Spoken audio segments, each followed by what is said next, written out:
Hello बच्चों, आज हम हिंदी संचय में पाठ 8 सुभागी के विषय में अध्ययन करेंगे।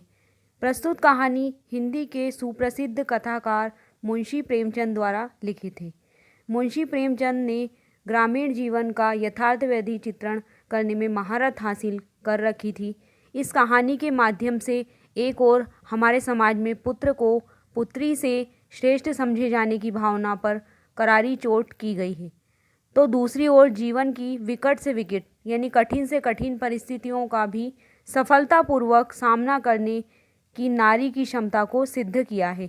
वर्तमान समय में जब समाज में लड़के की चाहत बढ़ी है और नारी के अस्तित्व पर संकट के बादल मंडरा रहे हैं, तो इस कहानी के पात्र तुलसी महतो का कथन लड़के से लड़की भली जो कुलवंती होए बड़ा ही प्रासंगिक लगता है। यानी इस कहानी के जो मुख्य पात्र हैं तुलसी महतो, उन्होंने एक बात कही है कि लड़के से तो लड़की अच्छी होती है जो कि दो कुलों को जोड़कर रखती है, दो वंशों को जोड़कर रखती है।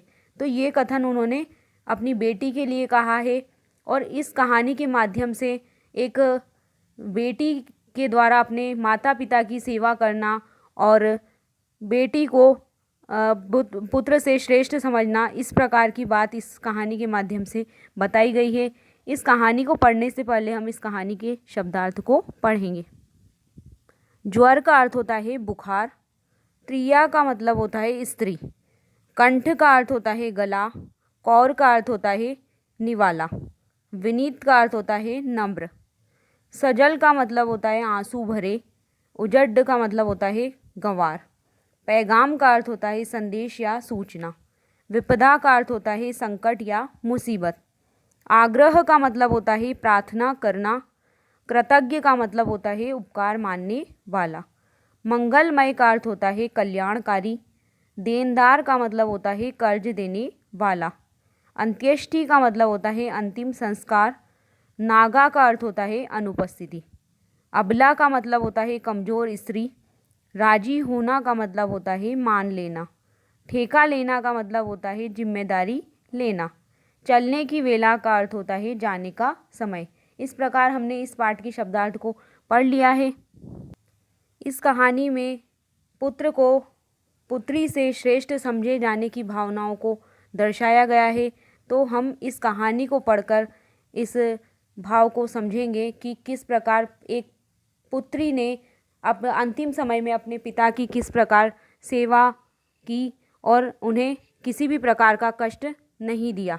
तो तुलसी महतो अपनी लड़की सुभागी से बहुत प्यार करते थे।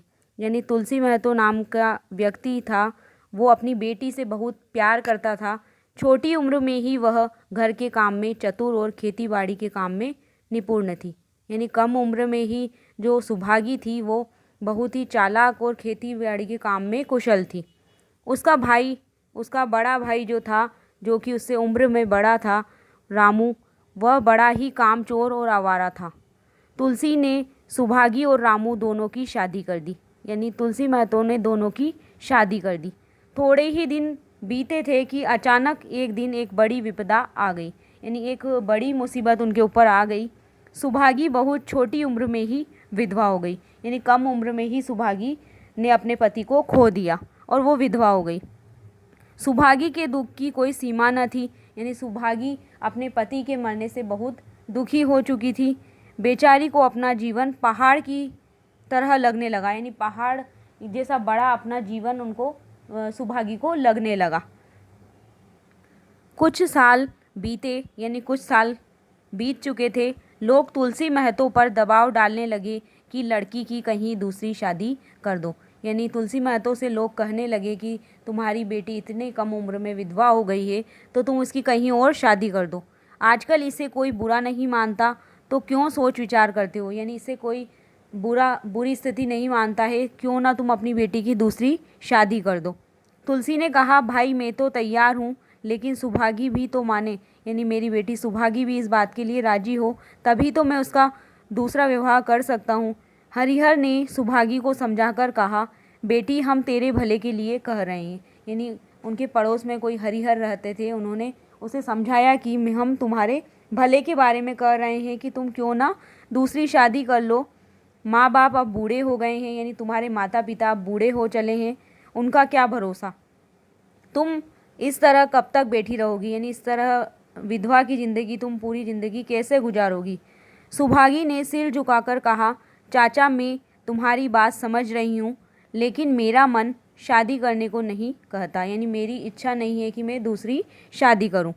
मुझे आराम की चिंता है, मुझे आराम की चिंता नहीं है, यानी वो बोलती है कि मुझे अपने जीवन में आराम की कोई चिंता नहीं है और मैं सब कुछ कष्ट झेलने के लिए भी तैयार हूँ।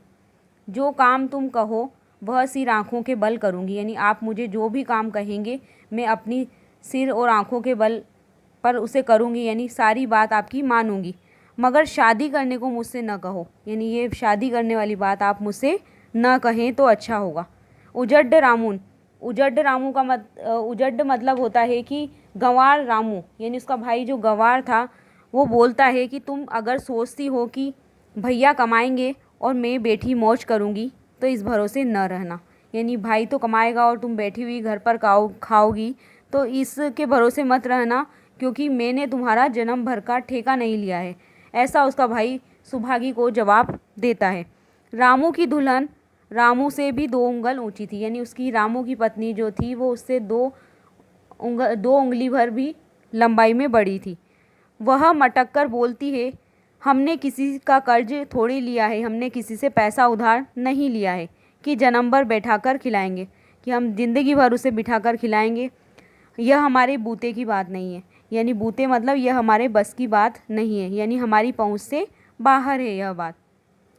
सुभागी ने गर्व से भरे हुए स्वर में कहा, भाभी मैंने तुम्हारा आसरा कभी नहीं लिया और भगवान ने चाहा तो कभी करूँगी भी नहीं, यानी सुभागी भी अपनी भाभी को जवाब देती है कि मैंने कभी भी आपका सहारा नहीं लिया है और भविष्य में कभी भी आपका सहारा नहीं लूँगी, यानी मैं अपने बलबूते पर भी अपना जीवन बिताऊँगी। तुम अपनी देखो, मेरी चिंता न करो, यानी तुम अपने बारे में सोचो और मेरे बारे में कुछ भी मत सोचो। रामू की दुल्हन को जब मालूम हुआ कि सुभागी शादी नहीं करेगी तो वह और भी उसके पीछे पड़ गई, यानी उसके पीछे और भी वह पड़ गई और हमेशा एक ना एक मुसीबत उसके लिए खड़ी कर देती थी और सुभागी को रोज़ाना रुलाने में उसे मज़ा आता था। और जो सुभागी थी वह बेचारी पहर रात से उठकर कूटने पीसने लग जाती थी, यानी अनाज कूटने पीसने का काम वो करने लग जाती थी। चौका बर्तन करती, गोबर थापती, खेत में काम करने चली जाती, दोपहर में आकर जल्दी जल्दी खाना पकाकर सबको खिलाती, यानी घर का सारा काम सुभागी करती थी। घर का सारा काम करने के बाद भी सुभागी सभी की आंखों में खटकती थी। रात को कभी माँ के सिर में तेल डालती, यानी कभी अपनी माता जी के सिर में वो तेल डालने का काम करती, कभी उनकी देह दबाती, यानी कभी उनका शरीर भी दबाती थी। तुलसी चिलम के शौकीन थे, यानी सुभागी के जो पिता थे वो चिलम पीने के शौकीन थे, उन्हें बार बार वह चिलम पिलाती। जहाँ तक उसका बस चलता माँ बाप को कोई काम भी न करने देती, यानी सुभागी अपनी माता पिता से कोई काम नहीं करवाती थी। हाँ, भाई को रोकती थी, सोचती थी ये जवान आदमी है, ये काम न करेंगे तो गृहस्थी कैसे चलेगी, यानी अपने बड़े भाई को वो काम करने से नहीं रोकती थी, सिर्फ अपने माता पिता को काम करने के लिए वो मना करती थी। अपने माता पिता से वह कोई काम नहीं कराती थी और भाई के लिए वह ऐसा सोचती थी कि यह अगर काम नहीं करेगा तो घर गृहस्थी कैसे चलेगी। मगर रामू को यह बात बुरी लगती थी।